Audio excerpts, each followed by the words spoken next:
एक व्यक्ति एक जैन गुरु के पास जाता है और उनसे पूछता है कि यदि मैं बहुत मेहनत करूं तो ध्यान और प्रज्ञा सीखने में कितना समय लगेगा। गुरु ने उस व्यक्ति को बहुत आश्चर्य से सिर से पांव तक देखा, फिर थोड़ी देर सोचने के बाद बोले कि कम से कम 10 साल लगेंगे। यह व्यक्ति बोलता है कि गुरुजी, मैं बहुत मेहनती प्रवृत्ति का व्यक्ति हूँ। आप जितना मेहनत करने को कहेंगे उससे ज़्यादा मैं मेहनत करके दिखाऊंगा।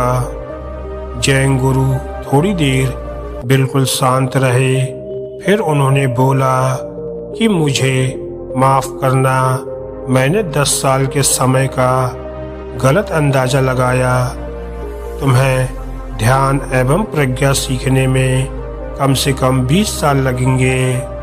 यह बात सुनकर वह व्यक्ति बहुत ज़्यादा घबरा जाता है और बिल्कुल अधीर हो उठता है और जल्दी से बोलता है कि गुरुजी, आप शायद मेरी परख करने में थोड़ी भूल कर रहे हैं। उस व्यक्ति की बात बीच में काटते हुए जैन गुरु बोलते हैं कि मुझसे फिर से गलती हो गई है। तुम्हें सीखने में कम से कम 30 साल लगेंगे। विशेष करके इस सदी के लोगों में यदि कुछ चीज़ों की सर्वाधिक कमी है तो उनमें से एक महत्वपूर्ण चीज है धैर्य। हमारे भीतर धैर्य की क्षमता का बहुत तेजी से समापन हुआ है। हम हर एक मनचाही चीज को जल्द से जल्द पा लेना चाहते हैं। इसके पीछे बहुत हद तक प्रौद्योगिकी के क्षेत्र में हुई क्रांति भी है। एक उदाहरण से मेरी बात और स्पष्ट हो जाएगी।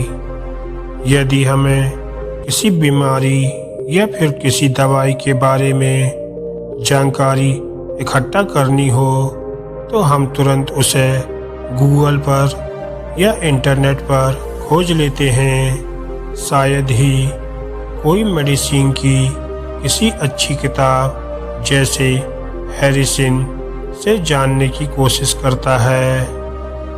साथ ही ज़्यादा तेज गति का इंटरनेट हमें ज़्यादा प्रिय लगता है। हमें अत्यधिक तेज गति से काम करने वाले कंप्यूटर या मोबाइल फ़ोन की भी ज़रूरत होती है।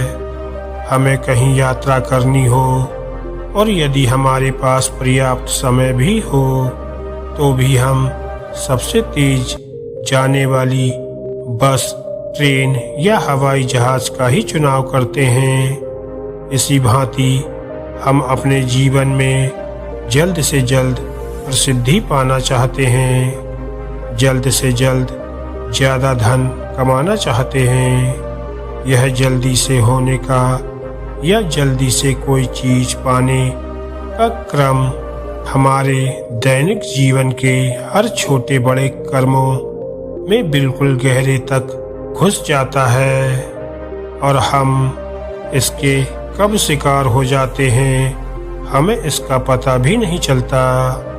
यदि प्रकृति की व्यवस्था का गहरा अवलोकन करें तो आप पाएंगे कि हर एक महत्वपूर्ण चीज़ों का निर्माण बहुत धीरे धीरे, बहुत अंधकार में या फिर एकाकीपन में होता है। जैसे एक हीरे का निर्माण पृथ्वी के सतह के बहुत नीचे एकदम गहराई में अत्यधिक ताप एवं दाब के प्रभाव से लाखों करोड़ों वर्षों में होता है।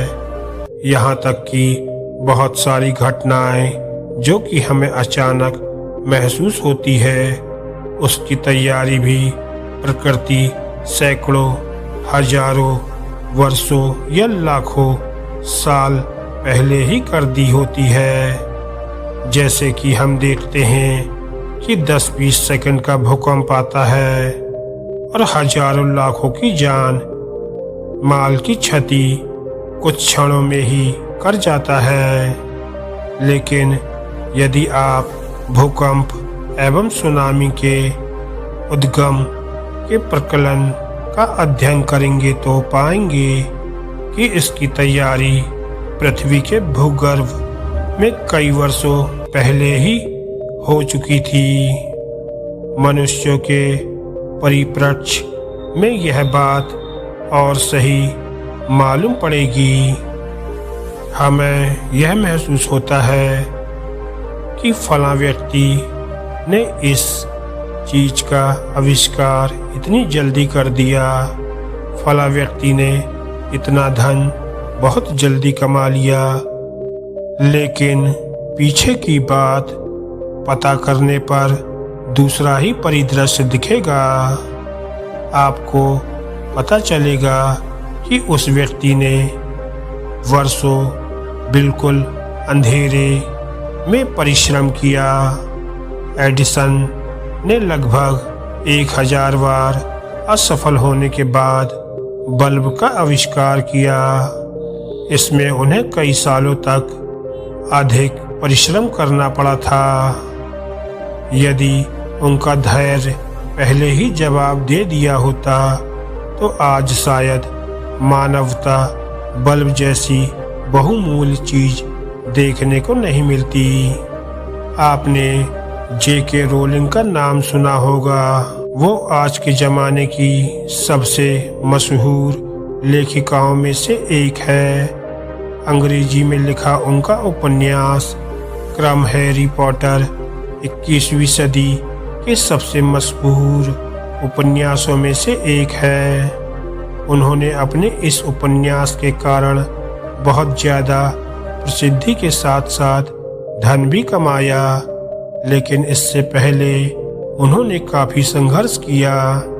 उनकी पहली पुस्तक 1997 में लगभग 7 सालों के अथक परिश्रम के बाद ही प्रकाशित हो पाई थी। यहाँ तक कि उनके बारे में यह भी कहा जाता है कि बहुत सारे प्रकाशकों ने उनकी पुस्तक को प्रकाशित करने से साफ साफ मना भी कर दिया था। यहाँ पर एक बात और गौर करने वाली है कि बहुमूल्य एवं सुंदर चीज़ों का निर्माण अक्सर बहुत एकाकीपन में ही हो पाता है। जब आप भीड़ भाड़ से कोसों दूर होते हैं, बिल्कुल एकांत में, जब आप केवल अपने साथ होते हैं। एकाकीपन का अक्सर हम ऐसा मतलब समझ लेते हैं कि हम ऐसे कमरे में हों या फिर ऐसी जगह पर हों जहां कोई व्यक्ति नहीं हो। यह मतलब बिल्कुल ही गलत है। हम अकेले होकर के भी भीड़ के साथ हो सकते हैं। और इस युग में जब सबके पास तमाम इलेक्ट्रॉनिक माध्यम जैसे फ़ोन, लैपटॉप इत्यादि उपलब्ध हैं, तो एकाकीपन को उपलब्ध हो पाना बिल्कुल कठिन हो जाता है। हम अकेले एक कमरे में होते हैं और लगातार फेसबुक एवं ट्विटर पर निगाहें टिकाए रहते हैं। बहुत सारे लोग इन सामाजिक मंचों पर खुद तो कुछ साझा नहीं करते, बस दूसरों के द्वारा साझा किए हुए चीज़ों को देखते हैं और उसका मन के स्तर पर आकलन करते रहते हैं और अपनी राय बनाते रहते हैं। यहाँ पर आप अकेले होकर भी सैकड़ों व्यक्तियों के साथ संबंध में हैं, परोक्ष रूप से जुड़े हुए हैं। लोगों के पास जब ये उपकरण नहीं होते हैं तो भी बहुत कुछ अपने मन में लगातार सोचे चले जाते हैं। उस व्यक्ति ने क्या क्या कहा, लोग मेरे बारे में क्या सोचेंगे, मेरे किए हुए काम को लोग स्वीकार करेंगे कि नहीं, इत्यादि। इसका सीधा सा मतलब है कि जब हम अकेले एक बंद कमरे में भी होते हैं तब भी हमारा मन शांत नहीं होता। तब भी हम एक भीड़ से घिरे रहते हैं। विचारों के नीचे विचार चलते ही रहते हैं। यदि हम कोई काम अकेले में रहकर कर रहे होते हैं तो भी इन विचारों की आंधी शांत नहीं होती है और हम उस कार्य से पूरी तरह नहीं जुड़ पाते हैं। जब आप अपने कार्य में इतने लीन हो जाते हैं, इतनी ज़्यादा तन्मयता को साध लेते हैं, उस कार्य से बिल्कुल एकीकृत हो जाते हैं कि आप वहाँ मौजूद होकर भी नहीं के बराबर रह जाते हैं। तब आपके कृत्य में, आपकी रचनात्मकता में परमात्मा की छाप पड़ने लगती है। ऐसी स्थिति में निश्चय ही कुछ विशिष्ट, कुछ अत्यधिक सुंदर चीज के निर्माण की संभावना बढ़ जाती है। मेरे एक उदाहरण से बात स्पष्ट हो जाएगी। बचपन में कई लोग हाथ की घड़ी को खोलकर पुनः उसे जोड़ने की कोशिश करते हैं, या फिर आपने अकेले में मिट्टी की मूर्ति बनाई होगी, या फिर किसी क्रिकेट मैच खेलने के दौरान यह अनुभव किया होगा कि आप उस प्रक्रिया से इतने संलग्न हो गए कि खुद के होने का एहसास ही ना रहा हो। कई बार तो खेलते खेलते पैर में चोट लगने से खून बहता रहता है और हमें उस दर्द का एहसास ही नहीं हो पाता, और कोई दूसरा बच्चा या व्यक्ति बताता है कि तुम्हारे पैर की उंगलियों से खून बह रहा है। आप उस समय उस खेल से इतने संयुक्त हो जाते हैं कि केवल खेल ही बचता है। खिलाड़ी का पूरी तरह विलय हो जाता है। इसका सीधा सा यह मतलब है कि आप अपने कार्य में इतने तल्लीन हो जाएं कि आपका कार्य ही ध्यान बन जाए। इस संबंध में एडिसन की एक बहुत प्यारी कहानी है। एक बार एडिसन अपने काम में बिल्कुल लीन थे।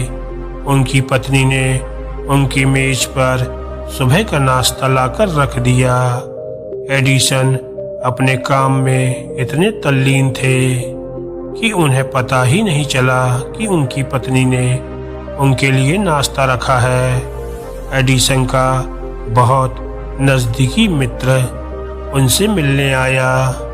एडिसन को अपने काम में इतना मगन देखकर उसने यह निर्णय लिया कि वह उनके काम में विघ्न नहीं डालेगा। थोड़ी देर इंतजार करने के बाद वह मेज पर रखे नाश्ते को खाने लगा।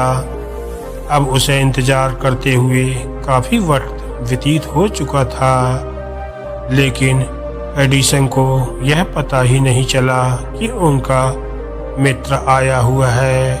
उनका मित्र उन्हें आवाज देते हुए अपने हाथों से हिलाता है।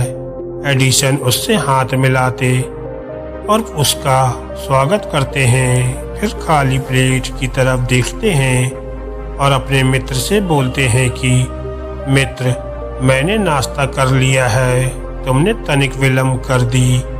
यदि तुम थोड़ा पहले आए होते तो हम साथ में नाश्ता कर सकते थे। अभी तो दोपहर के खाने का वक्त हो गया है, हम लोग साथ में ही खाना खाएंगे।